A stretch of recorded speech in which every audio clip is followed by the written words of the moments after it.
In the next few minutes, we're going to go over a general list of documents required for Spain's digital nomad visa application. One of the most complicated and time-consuming parts of applying for a digital nomad visa is collecting all of the required documents. To make your journey a little easier, Nomad's Embassy has created this video with a general list of documents that you may need for your Spanish digital nomad visa application. During this video, we're going to go through all of the required documents along with a brief explanation. Hi, I'm Brittany from Nomad's Embassy, the world's first embassy for digital nomads, where we simplify the digital nomad lifestyle and bureaucracy one digital nomad visa at a time. It's important to remember that gathering these documents can take anywhere from 3 weeks to 3 months, so planning your relocation is crucial. And if you're thinking of applying for this visa, try to start gathering these documents as soon as possible. One of the most important documents you'll need to submit is a copy of your passport. Now, it's important to understand that your passport must be valid for at least 12 months at the time of submitting your application. If your passport is expiring soon, we recommend renewing it before submitting any of your applications or documents for a digital nomad visa. Along with your passport, you'll also need to submit 2 copies of a passport-sized photo that meet the Schengen visa requirements.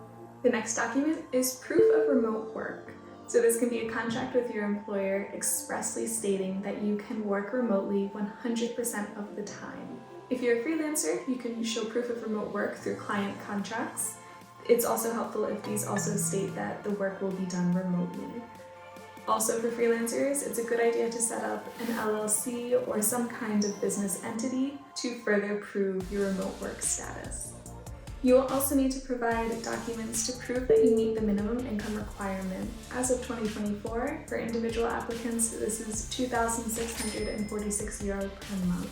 And so these documents include bank statements, employer payslips, or freelance client contracts or invoices.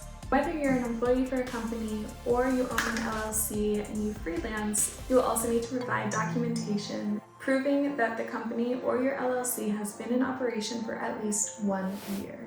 Employees will also require a letter of remote work authorization from either their supervisor, their manager, or the company overhead. Now, this is where it can get a little tricky. Employees will also need to submit a Social Security certificate. Depending on where the company that you work for is located, there might be a Social Security agreement between that country and Spain. Now, this topic can get very complicated, and we encourage you to speak with an immigration lawyer to see how you can work this out between you and your company and Spain. And so the Social Security certificate either states that your company will cover all of the Social Security payments from your paycheck, either in the country that they are established or in Spain. Like I said, this is very important to speak to an immigration lawyer about before submitting your application. You will also need to submit a copy of your resume or CV.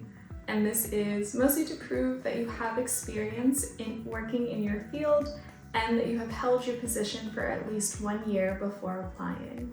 If you have a university degree, you will also need to submit a certified copy of that along with your application. Now, if you do not have a degree, that is when your resume becomes really important because you will need to prove that you worked in your industry for at least 3 years before applying. The next document will put your writing skills to the test. This is a motivational letter to the immigration authorities stating why you want to move to Spain and what you do while working remotely and how you're going to support yourself while living in Spain. The next few documents are very standard, and that includes a criminal background check. This also needs to be apostilled and translated by a juror translator in Spain. You will also need to submit an international health insurance policy stating that you will have medical coverage while in Spain. This will show that you have medical coverage before you can get onto Spain's health system after you relocate there. And lastly, if you plan to bring a spouse or dependents, you will need to provide proof of relationship. And so this is a marriage, birth, or adoption certificate. Since these documents were issued by a federal government, you will also need to have these apostilled for them to be valid in Spain. Now remember, this is just a general list of the documents that you may need to submit your Spanish digital nomad visa application. We encourage you to speak with an immigration lawyer, which we can introduce you to, to get a fully tailored list of documents required for your personal situation.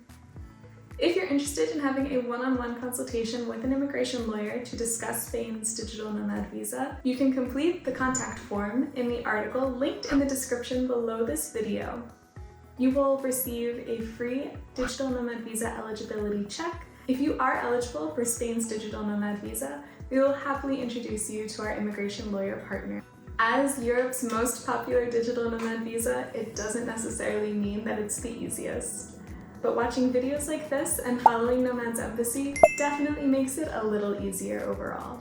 We hope to see you in Spain one day. Happy nomading!